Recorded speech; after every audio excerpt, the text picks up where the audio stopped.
My husband's secretary looked me up and down at the office party and said, "No wonder he works late so often, avoiding going home." I smiled sweetly and asked her one simple question very quietly. Her confident expression cracked immediately like glass, and she avoided me the entire rest of the night, hiding in corners and leaving early without saying goodbye. I smiled at Elizabeth. Not a big smile, just enough to show teeth. The kind of smile that could mean anything. "That's funny," I said, keeping my voice pleasant. "I was just thinking about how much Ryan must trust you." She blinked, her champagne glass pausing halfway to her lips. "What? With all those late nights? All that access?" I took a step closer, still smiling. The other wives were pretending to look at their phones now, but I could feel them listening. It must be nice having someone believe in you so completely. Even after mistakes. Elizabeth's face did something complicated. The confident smirk flickered. "I don't know what you're talking about," she said, but her voice had changed. Less champagne bold, more uncertain. I leaned in close enough that only she could hear me. Close enough to smell her expensive perfume and the wine on her breath. "Does Ryan know about October 12th? I asked quietly. "Because I'm wondering if the senior partners know that you've been accessing their confidential settlement files from his computer after hours." The color drained from her face like someone pulled a plug. Her champagne glass actually trembled in her hand. "I haven't," she started, but I just kept smiling. "Have a wonderful evening, Elizabeth," I said, full volume again. Then I walked away, heading toward the bar like I'd just commented on the weather. My hands were shaking when I ordered a gin and tonic. I'd been planning that moment for 3 days, ever since Rachel sent me the full report. But planning something and actually doing it are different things. I could feel Elizabeth staring at my back. I didn't turn around. The bartender handed me my drink and I took a long sip, trying to look casual. Trying to look like a woman who hadn't just detonated a bomb in the middle of her husband's office Christmas party. It started 6 months ago. That's when I first noticed Ryan's pattern changing. We'd been married for 9 years. Together for 12. I knew his rhythms the way you know your own house in the dark, where all the furniture is, which floorboards creak.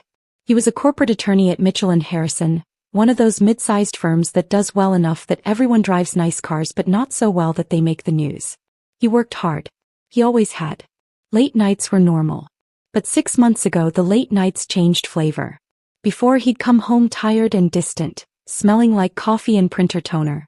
He'd heat up whatever I'd left him, eat standing at the kitchen counter, maybe tell me about a deposition or a difficult client. Then he'd shower and fall asleep within minutes. After he came home tired but wired. He'd shower first, immediately. He'd pick at his food. He'd be on his phone constantly, texting, his face doing things I couldn't read. And he started working late on Wednesdays, which he'd never done before because Wednesday was when the partners played golf and the office was quiet. I'm not stupid.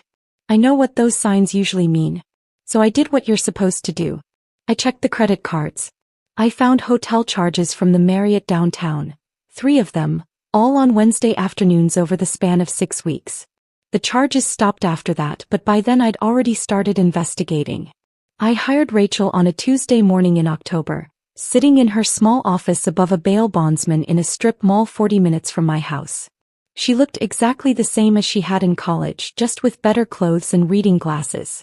"You think he's cheating?" Rachel said. It wasn't a question. "I think something's wrong," I said. "I just don't know what." She nodded, made notes on a yellow legal pad. "What's her name?" "The secretary. Elizabeth Thornton. She's been with the firm for 3 years. She's his secretary, but she also does paralegal work. I hesitated. "She's very good at her job." "They usually are," Rachel said. She wasn't being cruel, just factual. "I'll need 2 weeks. Maybe 3. I'll start with the basics. Surveillance, background check, social media. We'll see what shakes out." What shook out was strange. Rachel called me on a Wednesday afternoon, 2.5 weeks into the investigation. I was at Target staring at throw pillows and trying to remember why I'd come. "Your husband isn't having an affair," Rachel said without preamble. "At least not a physical one." I followed him to 4 different late-night sessions. 3 times he met Elizabeth at the office after hours. Once they met at a coffee shop. Every meeting they talked intensely for 1 to 2 hours. No touching. No hotel rooms. Just talking. What were they talking about? That I couldn't tell you. But here's what's interesting. I ran a deep background on Elizabeth Thornton and something popped. She had a DUI arrest on October 12th. Hit a parked car leaving a bar in Riverside. Blood alcohol was 0.12. Should have been a slam dunk prosecution. Should have been. The charges disappeared. Not dropped, disappeared. The arrest record got sealed. The whole thing vanished from the public database within 72 hours. That takes serious legal intervention, Catherine. The kind of intervention a mid-sized law firm could provide if they were very motivated. I stood in the Target aisle holding a gray throw pillow, my phone pressed to my ear. Why would the firm cover up her DUI? That's the question, isn't it? Rachel said. I did some more digging. Called in a favor with a friend at a rival firm. Elizabeth has access to things most secretaries don't. Client files. Settlement documents. Partner communications. Your husband shares his computer password with her so she can handle things when he's in court. That's normal, I said. Secretaries need access. Sure. But here's what's not normal. There've been whispers at that firm for about 6 months. Nothing concrete, nothing you could take to the Bar Association. But rumors about billing irregularities on a major case. Hours that don't add up. Work that was supposedly done but maybe wasn't. The kind of thing that could sink a mid-level associate's career if anyone looked too closely. My mouth went dry. Ryan. I can't prove anything, Rachel said. But the timeline matches. Elizabeth's DUI happens in October. The firm makes it vanish. Your husband starts working late with her constantly right around the same time. And there are those hotel charges from before. What about the hotel charges? They weren't for affairs, Catherine. I checked the dates against court records. Those were days your husband was supposedly in depositions out of town. But the depositions were local. He was billing the client for travel expenses that didn't happen. I sat down on the floor of Target, right there in the home goods section. A woman with a cart full of Christmas decorations gave me a concerned look and kept walking. So they're both in trouble, I said slowly. Elizabeth knows Ryan falsified billing. Ryan helped Elizabeth cover up her DUI. They're stuck together. That's my read, Rachel said. Mutually assured destruction. She keeps quiet about his fraud, he keeps her employed and protects her from the DUI consequences. But Catherine, here's the thing. If Elizabeth has been accessing confidential files from his computer and if anyone finds out, that's a whole different level of problem.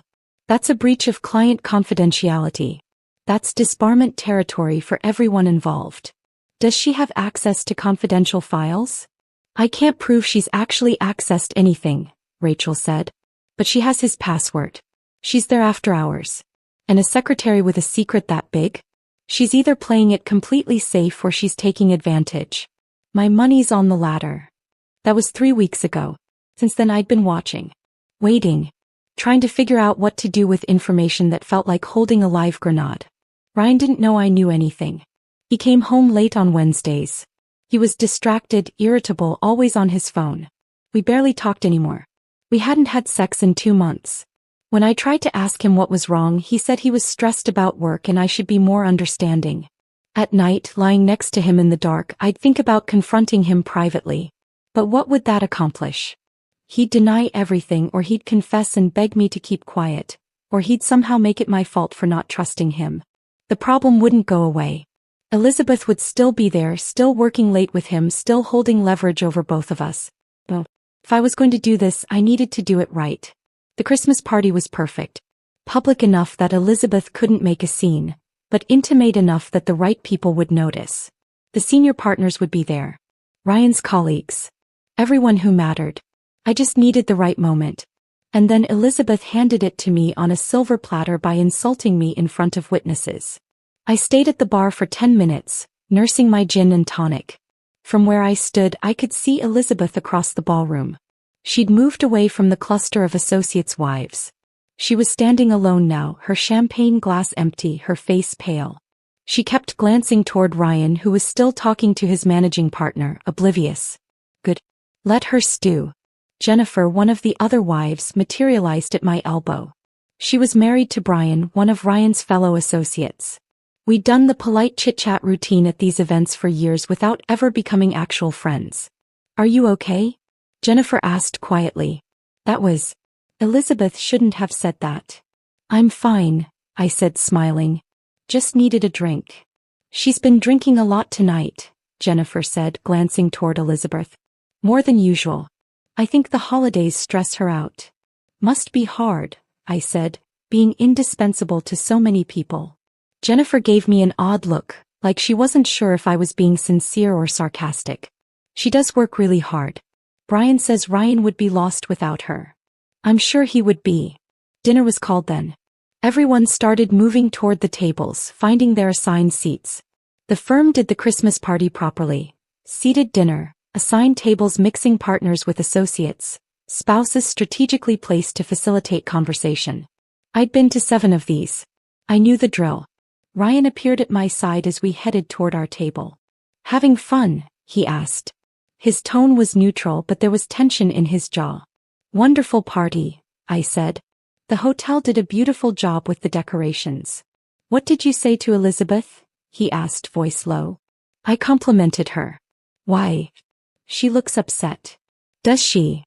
I glanced across the ballroom. Elizabeth was at her table, sitting very still, staring at nothing.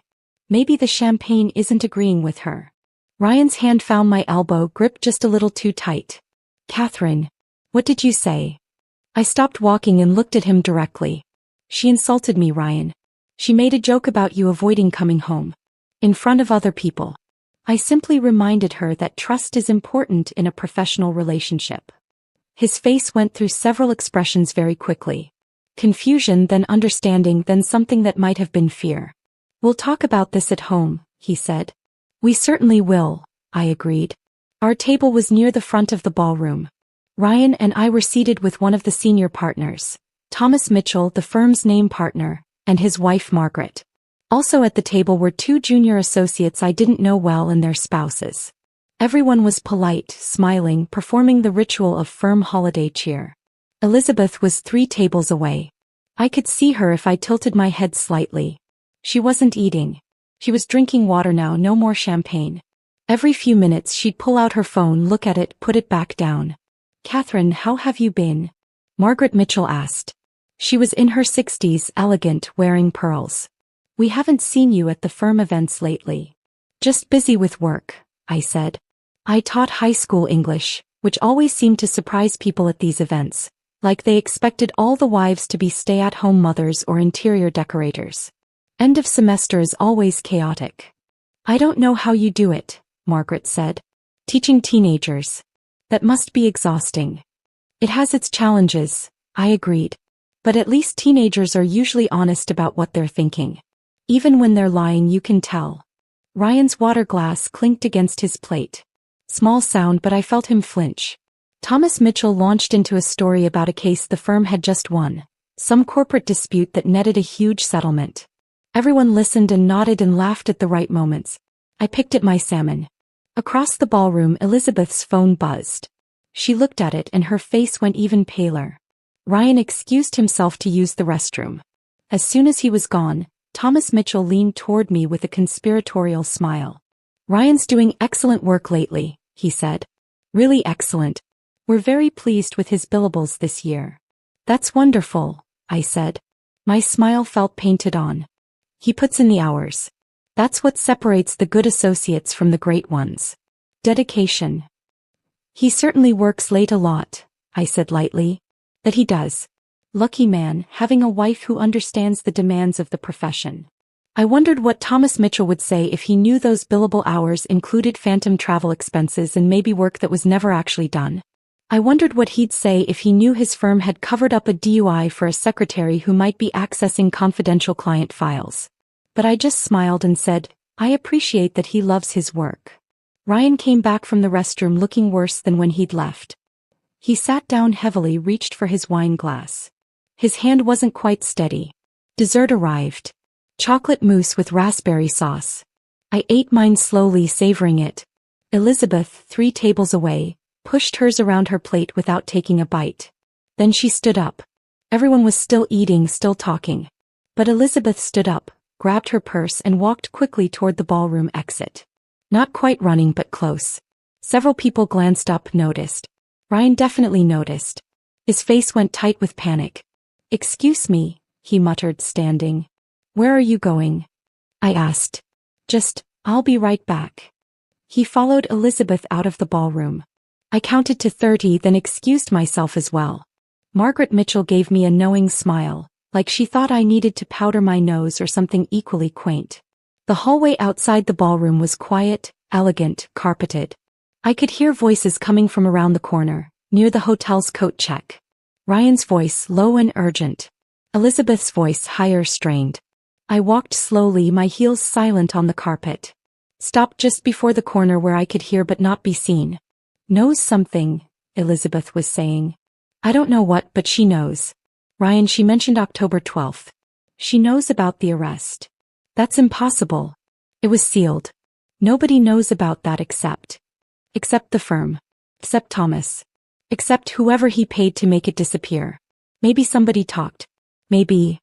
Nobody talked, Ryan said, but he didn't sound convinced. Elizabeth, just calm down. You're overreacting. Catherine probably just. She mentioned the settlement files. Elizabeth cut him off. She said something about me accessing confidential files from your computer. How would she know that unless she knows something? Unless someone told her? Silence. Long silence. Have you been accessing the settlement files? Ryan asked finally. His voice had gone very quiet, very careful. What? Oh. Why would I? Elizabeth. Have you? I needed to know, she said, and her voice cracked. I needed to know if what you did was on the Peterson case or somewhere else. I needed to know how much exposure we had. So yes, I looked. I looked at the files. I looked at the billing records. And Ryan, there's a problem. Jesus Christ, Ryan breathed. The Peterson case has holes in it. Big holes. Anyone who looks closely is going to see that some of those billable hours are fabricated. And if they're looking at Peterson, they might look at other cases. And if they look at other cases. I get it, Ryan snapped. I get it. God, Elizabeth, you shouldn't have accessed those files. Do you understand what kind of risk that is? If anyone finds out. I was trying to help, Elizabeth said. She sounded close to tears now. I was trying to figure out how bad it was. Because if it's bad, Ryan, if they find out, I'm done too. I helped you cover it up. I was there when you logged those hours. My name is on the support documentation. I felt cold. Colder than I'd felt in weeks. Because this was worse than I'd thought. This wasn't just Ryan falsifying billing and Elizabeth covering up a DUI. This was active fraud. This was conspiracy. This was both of them in so deep that there was no easy way out. We need to be calm, Ryan said, but his voice was shaking. We need to think. If Catherine knows something, we need to figure out what she knows and how she knows it. Then we can. Can what? Elizabeth demanded. What exactly is your plan here, Ryan? Because from where I'm standing, your wife just threatened me in the middle of your office Christmas party, and I don't think she was bluffing. I'll talk to her, Ryan said. I'll handle it. Like you've handled everything else? That's not fair. Nothing about this is fair, Elizabeth said, and now she was definitely crying. Nothing about any of this is fair. I made one mistake. One stupid mistake, and now my entire career is tied to whether or not your wife decides to destroy us both. I stepped around the corner. They both froze. Elizabeth's mascara was running. Ryan looked like he might be sick. Hi, I said pleasantly. Sorry to interrupt. I was just wondering when you were coming back to dinner, Ryan. They're about to do the gift raffle. Ryan opened his mouth. Closed it. Opened it again. Catherine. Elizabeth, are you feeling all right? I asked, looking at her directly. You look a little ill. Maybe you should go home and rest. Big day tomorrow, I'm sure. Elizabeth stared at me like I was a snake that had just started talking. I don't. I think that's a good idea, I said, still pleasant, still smiling. Go home. Get some rest. We can all talk more when everyone's feeling better. He looked at Ryan. He looked at me. Nobody moved for a long moment. Then Elizabeth grabbed her coat from the coat check and left without another word. Just walked out of the hotel into the cold December night. Ryan and I stood in the hallway alone. What do you know? He asked finally. Everything, I said. I know about the Peterson case. I know about the hotel charges that weren't really travel expenses. I know about Elizabeth's DUI and how the firm made it disappear.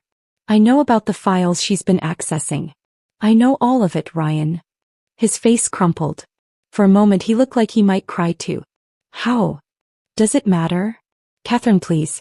It's not what you think. What do I think?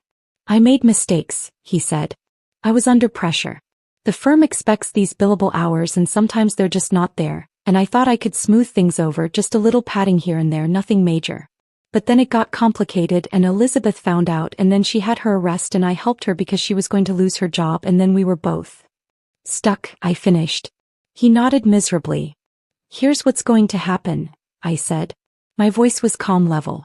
I'd practiced this too. Tomorrow you're going to go into the office early. You're going to check every single file Elizabeth has accessed. You're going to figure out exactly how bad the damage is. Then you're going to decide whether you want to come clean to Thomas Mitchell or whether you want to live with this hanging over your head forever. Catherine, I'm not done. Elizabeth is going to quietly transition to a new opportunity. She's going to get a good reference and a decent severance, and she's going to leave without making a fuss. And you're going to come home every night at a reasonable hour from now on. No more late Wednesdays. No more mysterious meetings. You're going to be so transparent I can see through you like glass. And if I do all that? Ryan asked quietly. What then? Then we'll figure out if this marriage is worth saving, I said. But Ryan, I need you to understand something. I'm not the helpless wife you've been avoiding coming home to. I'm the person who figured this all out while you and Elizabeth thought you were being clever. I'm the person who knows everything now. So if you ever treat me like I'm stupid again, I won't ask questions. I'll just make phone calls. He looked at me like he'd never seen me before. Do we understand each other? I asked. Yes, he whispered. Good. Now let's go back to dinner before people start wondering where we went. I walked back to the ballroom. After a moment, Ryan followed. At our table, Margaret Mitchell asked if everything was all right. I said everything was fine. Elizabeth just wasn't feeling well and had gone home early. Thomas Mitchell made a sympathetic noise and said the flu was going around. The gift raffle happened. Someone won a spa basket. Someone else won a gift certificate to a steakhouse. Everyone clapped politely. Ryan sat next to me, not eating, not talking, his face gray. I finished my chocolate mousse. It was delicious. We stayed until the end of the party because leaving early would have looked strange. We said goodnight to Thomas and Margaret Mitchell, to the other associates and their spouses. Everyone said what a lovely evening it had been. In the car driving home, Ryan tried to talk. I turned on the radio. Classical music, a piano concerto. I hummed along. When we got home, I went upstairs and changed out of my red dress. Hung it carefully in the closet. It had served its purpose. Ryan stood in the bedroom doorway. Can we talk now? Tomorrow, I said. Tonight I'm tired. Catherine, please. Tomorrow, Ryan. He slept in the guest room that night. I slept better than I had in 6 months. 2 days later, Elizabeth Thornton announced she was leaving Mitchell and Harrison to pursue new opportunities. Her departure was friendly, professional. He got a good reference. She sent a thank you email to the whole office. Ryan started coming home at 6 o'clock. Every night like clockwork. 3 weeks after the Christmas party, he told me he'd gone to Thomas Mitchell. Confessed to the billing irregularities on the Peterson case. Offered to make financial restitution and accept whatever consequences the firm deemed appropriate. Thomas Mitchell, Ryan said, had been surprisingly understanding. Mistakes happen. Pressure does things to people. What matters is integrity and honesty when things go wrong. Ryan would be on probation for a year, his partnership track delayed, but he'd keep his job. I asked if he'd mentioned Elizabeth's access to the confidential files. He said he hadn't. Some secrets, he said, were better left buried if they didn't need to be exposed. I didn't argue. The marriage might not survive this, but at least Ryan was finally being honest. At least he was finally treating me like an equal instead of an obstacle to manage. Rachel called me a week into January. I heard Elizabeth Thornton left the firm. Friendly departure. Very friendly, I said. And your husband? Coming home on time. Telling the truth. We'll see. You did good, Catherine, Rachel said. You played it perfectly. I just asked a question, I said. The right question at the right time is more powerful than any accusation, Rachel said. You knew that. That's why it worked. After we hung up, I thought about that. About power and knowledge and the moment you choose to use both. About the years I'd spent making myself smaller, quieter, easier. I wasn't small anymore.